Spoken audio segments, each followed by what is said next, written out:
За сайн байцгаана уу? Та бүхэндээ саяхан нээлттэй хийсэн нэгэн сонирхолтой киног ярьж өгөхөд бэлэн боллоо. За тэгээд манайхан үзгээсээ өмнө лайк болон subscribe даш дэмжгээ. Битгий мартаарай. Ингээд кинонд орцгоё.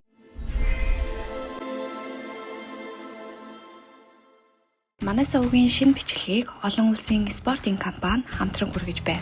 Хэрвээ та 18 нас хүрсэн бол сэтгэл хэсэгт байршуулсан холбоосоор ороод манай сувгийн Kyoku гэдэг урамшууллын кодыг хийж анхны цэнгэлэлтэд урамшуул авах боломжтой. Манай голдуур Хаана хэмээх бүсгүй сургуулийнхаа фитнес зааланд нэгэн эмэгтэйг анхааралтай ажиглаж байгаа нь харагдана.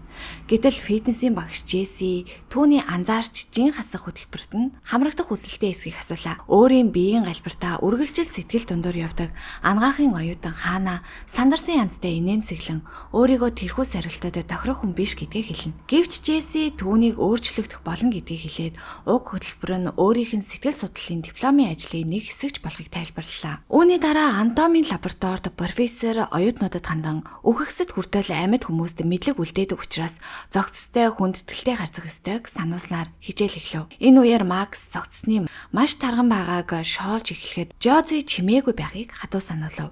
Удалгүй профессор оюутнуудад анхны зүсэлтээ хийхийг даалгасан ч манай Хаана сандарсандаа мэдсэлийн хутгаа хитрхи гүнд өржгөн тэр. Ийхүү профессорч түүнийг бүгдийн өмнө зэмлээд авсан ч Хаана тоосон ч шинжгүй өөрөө зохицуулж чадна хэмээн хариу барьлаа. Оройн Жози Никита хоёр Хаанагийн төрсөн өдрийг тэмдэглэж байгаад бааранд сууж буй нэгэн эмэгтэй түүн рүү ширтэж байгааг анзаарч очоод танилцахыг ятгав. Мөн Жози ч хажуунаас нь Хаанаг дандаа хин нэгэн өөрийг нь найрахыг л хүлээдэг онол ихтэйч үйлдэл багтай хүн гэж шоолж гарав. Манай хүнж тийм өвөрмөц хайр дурлалын сонирхолтой юм байна л да. Ийхүү тэдний ярианаас болцсон Хаана ариун цэврэн өрөөрөө ортол өнөөх ширтээд байсан хүн ахлах сургуультай найз байсан Мелиса болох нь тодорхой болов. Нэгэн цагт махлаг байсан Мелиса одоо танигдахын аргагүй өөрчлөгдсөн байлаа. Ийхүү Хаана түүнээс учрыг нь асуухад тэрээр Саарл гэх нэртэй эмийн тухай ярьж өглөө. Түүний хэлснээр энэ нэмэлт бэлтгэл нь юу ч эзэн бай өөхийг хайлуулдагч албан ёсны зөвшөөрөл аваагүй гэхин тэр. Мелиса ахлах сургуульд дээрлэхүүлдэг байсан тэр охин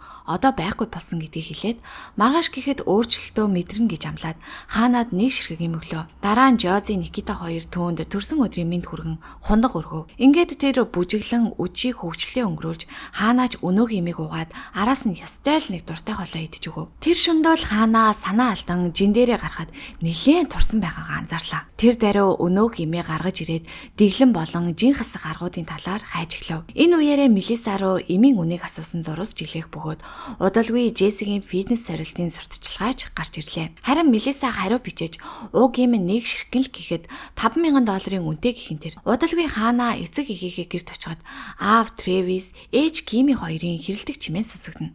Илүүдэл жинтэй Трэвис эхнэрээ бүх зүйлээс цухтаж байна хэмээн хашгирч байхад туранхай Кимич мөн адил бууж өгөхгүй маргалдаж байгаа нь тэдний гэр бүл ямар ч эв түжингүй гэдгийг илтгэн. Дараа нь Жози өнөөх имийг ямар нэгэн мансууруулах бодис байх гэж таамаглаад Хаана лабораторийн төхөөрөмжөөр шинжилж хэцүү. Гэтэл найрлагдан натрий, кали их хэмжээгээр агуулгадж ихэнх хэсгийг нь кальциум фосфат эзэлж байлаа.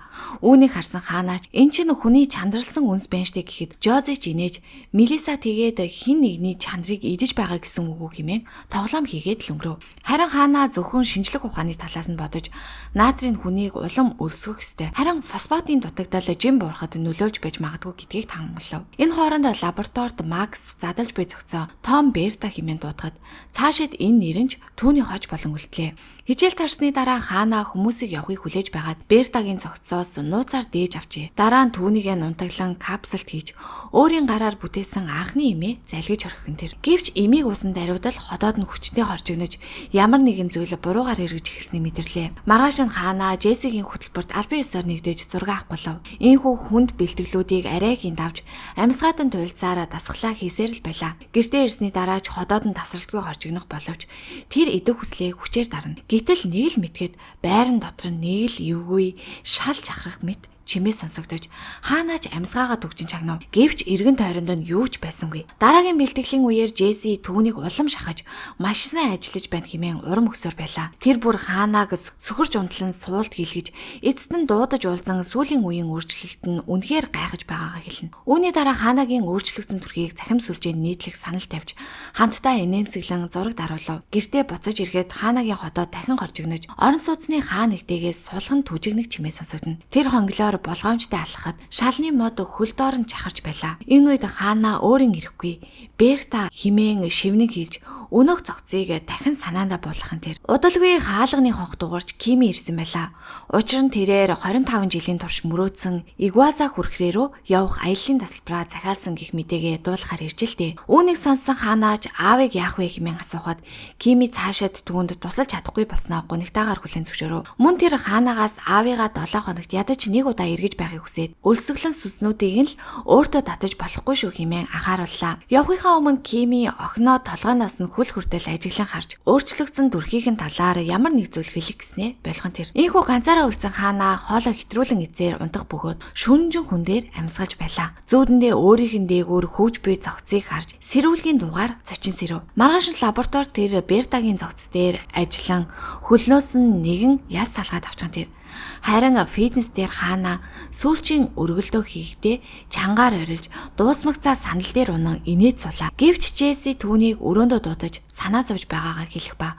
Учир нь хаанагийн жин хасаж буй хурд хэвэн хэмжээнээс хэтэрсэн гэхин тэр. Мөн Джесси хэрв ямар нэгэн дүт арга хэрэглэж байгаа бол энэ нь буруу гэдгийг ч анхааруулв. Үүнийг сонссон хаана сүүлийн хэдэн 7 хоногт ямар их хичээж байгаагаа ууртаагаар хэлж Джессид сэтгэл төрүүлэхийг хүссэндээ ингэж зүтгэсэн гэдгээ ч хүлээн зөвшөөрөв. Ийхүү ууралсан тэрээр Антомын лаборатори руу буцаж задлангийн ширээний дэргэд очиж өнөөх юмнуудыг гаргаж ирв. Тэр Бертагийн үлдэгдлээс дахин дээж авч нунтаглан капсулт хийж дараагийн тунгаан цайлглаа. За тэгтэл ходоод нь илүү хүчтэй хорж өгнөж араас нь ямар нэг зүйлээ чахрах чимээс сонсогдхон тэр. Гэртээ ирсний дараач тэр хүнсний сав баглаа бодлыг уурч тастан өөрийн мэдээлэлгүй ховдоглон идэж эхлэв. Удалгүй Жози зогцсноос хэвийн бос зүйл олж харсан бөгөөд профессор үүнийг шалгаад элэгний хорт хавдрын хожуу шат болохыг баталхан тэр.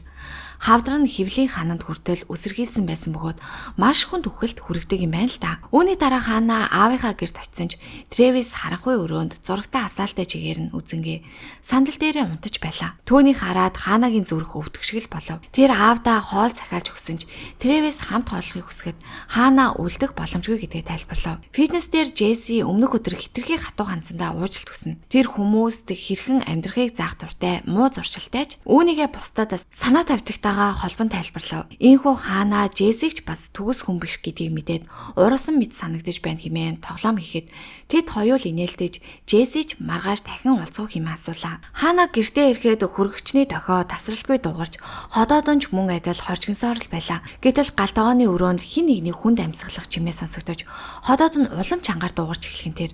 Айсан хаана хөргөгчөө хагаад өрөө рүүгээ зугттал хаалга нь өөрөө чахран онгойж хонглоос өнөөх амьсгалах чимээ дахин цувраатлаа. Дараа нь мөргөх мэд дуу гарч эхэлсэн бөгөөд тэрхүү чимээ улмал ойрцоор түүний ор хүртэл хүчтэй чахархад хаана зогс хэмээн ойролж тэр даруй бүх зүйл нэмсэн ч айсан хаана хаалганыхаа урд тавилга тавин өрөөгөө төгчлээ. Ийхүү чимээж бүрэн алга болсны дараа тэр амьсгаад нь сууж байсан ч аманд нь ямар нэгэн нойрон зүйл мэдрэгдэж өөрийн ирэхгүй зажиж эхлэв. Хэсэг хугацааны дараа тэр галтгооны дэргэд ухаан орж хизээ эдснээ ч мэдэхгүй хоолоо бөөлжин гаргаж байхан тэр. Маргааш нь Мелиса түүнд жин хасанд нь баяр хүргэсэн зурус илгээхэд хаана Сарл эмийг хүний чанарны үнсээр хийдэг гэдгийг мэдэж байсан эсэхийг нь асуулаа. Харин Мелиса үүнд нэг их хач холбогдол өгсөнгүй. Мөн хаана гаж нөлөө хар дарсан зүүд эсвэл хийм харах зэрэг зүйл тохиолдож байсан эсэхийг нь асуухад Мелиса заримдаа ухаан нь балардах шиг болдог байснаа хүлээн зөвшөөрөв. Тэр бүр хин нэгэн өөрийг нь ажиглаж байгаа мэт санагддаг байсан бөгөөд нэг удаа хоосон хонглоос хуучны аялгау хангинаг чимээ хүртэл сонсож байсан гэлээ. Гэсэн ч тэр эцэст нь гэхдээ энэ бүхэн үн цэнтэй байсан мэт хэмээн асуухан тэр. Удалгүй хаана хавдрын эмчэд үзүүлэхэд нойр булчирхайдаа жижиг ургацаг илэрсэн гэлээ. Аз болоход энэ нь хоргүй бөгөөд маш жижиг хэмжээтэй байв. Нойрны шинжилгээний хариуч тодорхой гараагүй тул эмч бүхнийг хоолны дэглэм стресснээс болсон байж магадгүй гэж тайлбарлан түр ажиглахыг зөвлөжээ. Харин хаанаг фитнестэй ирэхэд Джесси дахин нэг зураг авч түүний өөрчлөлт өмнөхөөсөө ч илүү тод болсон мэдэгдлээ. Маргааш нь лабораторид хаана Бертагийн цогцыг ширтэн зогсож байтал Жози ирж өнөөдөр юм эзэн эсгийг нь шалгаад тураах имээ болохыг ятгаж эхлэв. Гэвч хаана үүнд дургуйцэж Жозид өөртөө зааж сургах эрх байхгүй хэмээн уурлаж гарлаа. Харин Жози түүнийг яг л өвчтөе хүн шиг харагдаж байна гэж хэлээд ууж байгаа эмийг нь урд нь хамтдаа шоолдог байсан хуурамч тураах бүтээгдэхүүнүүдтэй зөрлөв. Хаана өөрийгөө өөрчлөхийг хүсгэд буруу зүйл байхгүй гэж зүтгэх боловч Жози жиндэрх топ бол бүх асуудлыг шийдэж чадахгүй хэмээн хариулна.